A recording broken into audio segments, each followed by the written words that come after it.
Mesdames, Messieurs, peuple congolais, quelles sont les trois raisons pour lesquelles Denis Sassou Nguesso négocierait-il en catimini son départ et sa protection auprès de la France? La première raison est factuelle. En effet, Denis Sassou Nguesso le sait qu'il est désormais pris au piège du sable mouvant congolais et que le dos se resserre contre lui et qu'il risque à tout instant d'être pris comme dans une machine à laver. Bien entendu que Denis Sassou Nguesso est en train de faire la lecture de la chute de la plupart des dictateurs qui avaient anticipé leur chute, puis sauver leur peau et protéger en partie leur famille et clan tyrannique. Sur ce point, Denis Sassou Nguesso ne compte plus que sur son employeur, la France, et par translation, la France-Afrique. Sur ce plan, Denis Sassou Nguesso a mis le paquet ou a misé gros pour ses propres intérêts et de ceux de son employeur, la France. Mesdames, Messieurs, peuple congolais. Par exemple, dernièrement, Jean-Claude Ngakosso, ministre des Affaires étrangères du dictateur Denis Sassou Nguesso, fut reçu par Jean-Yves Le Drian, le ministre des Affaires étrangères de la France, le 2 octobre dernier. Au menu, ce fut les préparatifs à Brazzaville de la célébration par Denis Sassou Nguesso de 70 ans du manifeste de Brazzaville du général de Gaulle datant du 27 octobre 1940. Est-ce une priorité pour le Congo? Bien sûr que non. Le deuxième exemple, c'est l'affaire du terminal de Ndjeno. On nous signale qu'il sera bel et bien la propriété de Total. Explication. En fait, c'est un tour de passe-passe.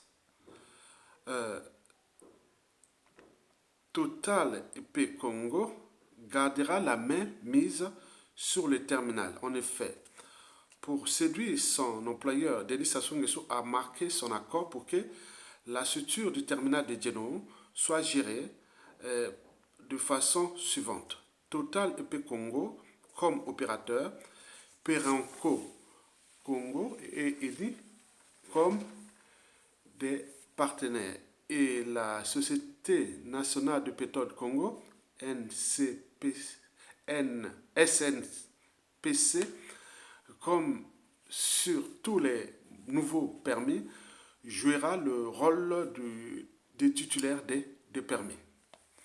Donc, Perenco Congo comme Total sont deux sociétés françaises.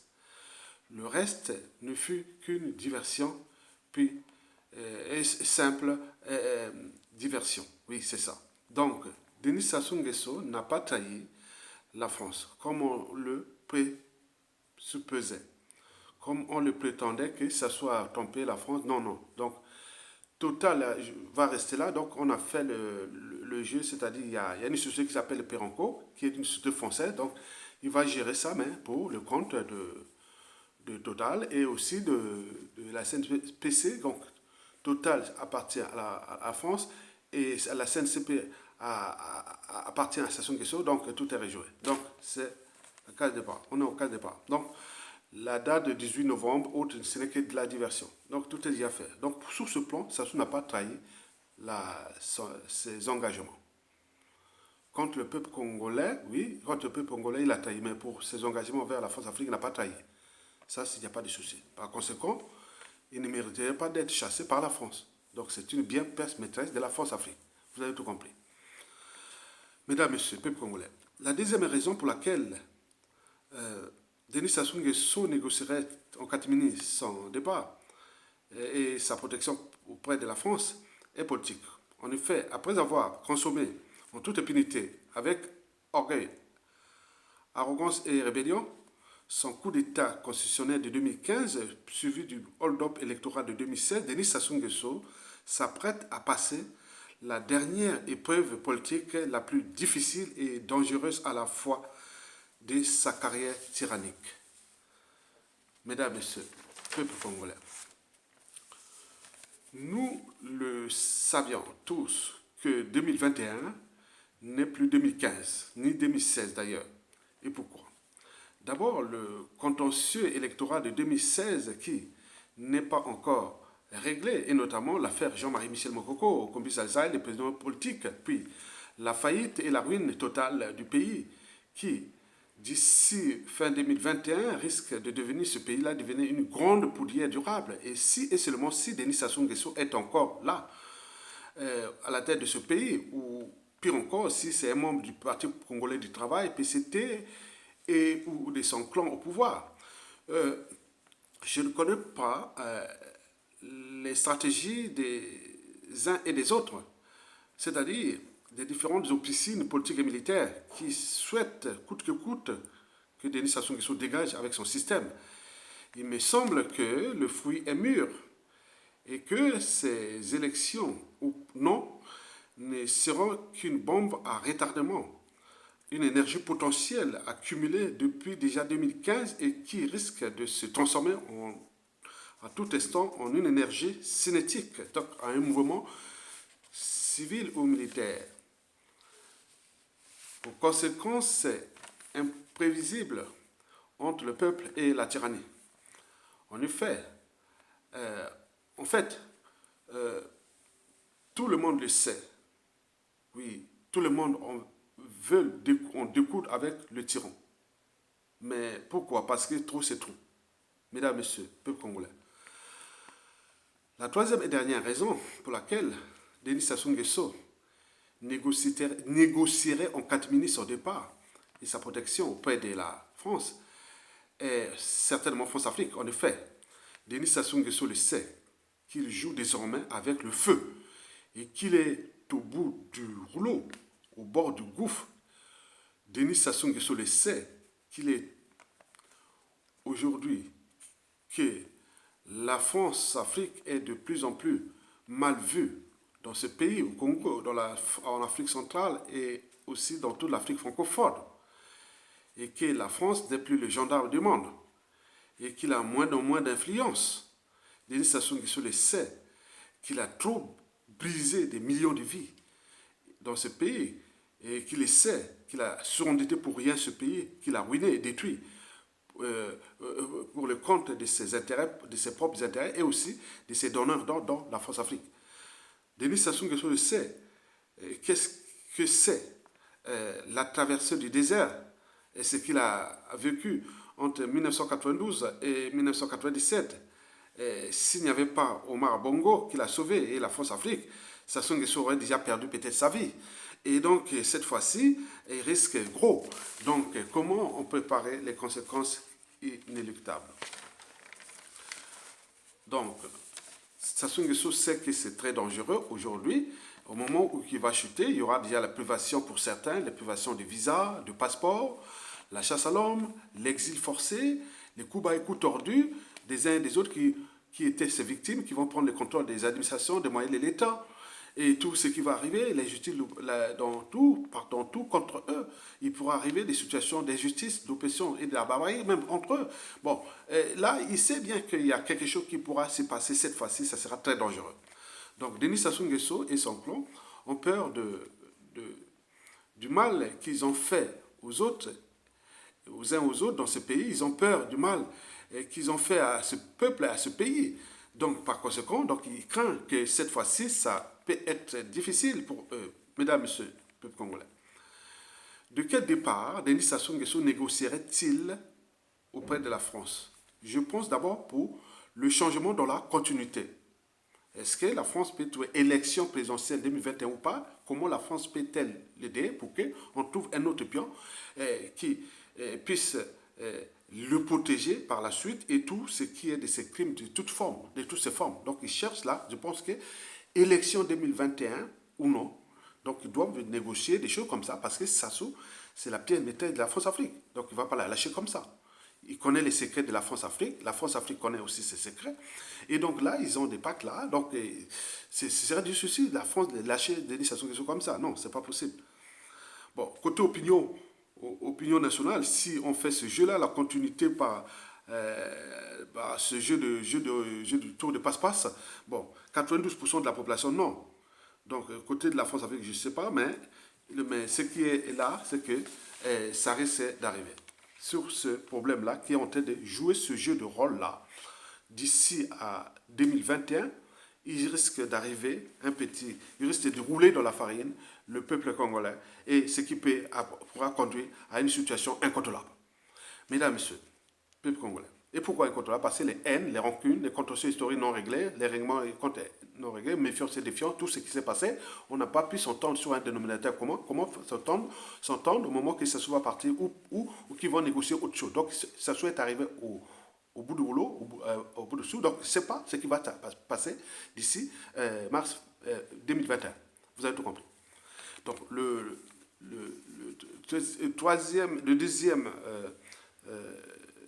la deuxième négociation, bon, ben, c'est tout simplement la carte Jean-Marie-Michel Mokoko. Bon, là, je ne sais pas, avec tout ce qu'il a subi comme galère, humiliation et tout compagnie depuis 2016 à nos jours.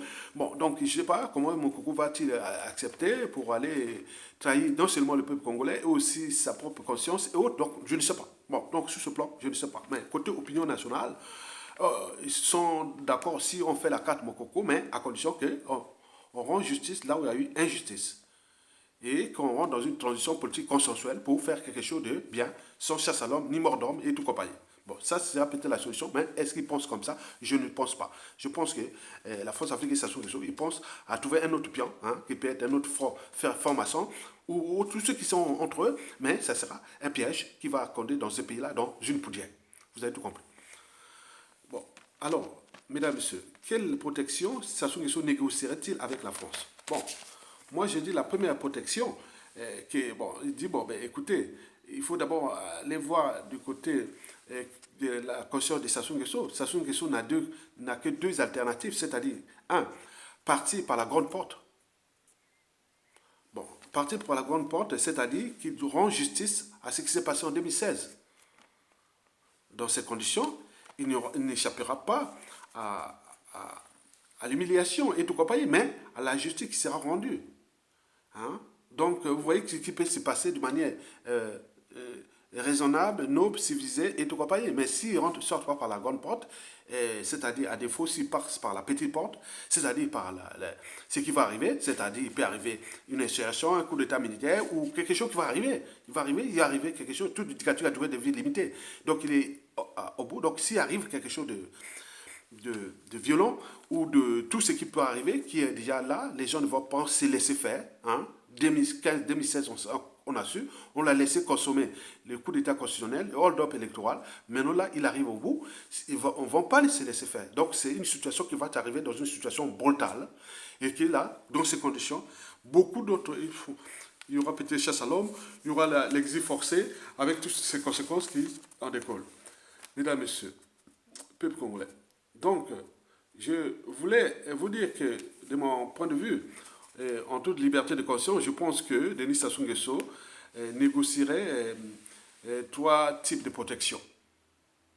La protection politique, c'est-à-dire que la France cherche quelqu'un qui peut le protéger des ses crimes et autres qui restent au pays, qui fait vraiment des choses comme ça quand ils sont séparés, ou autres qui protègent sa famille, ou des choses comme ça.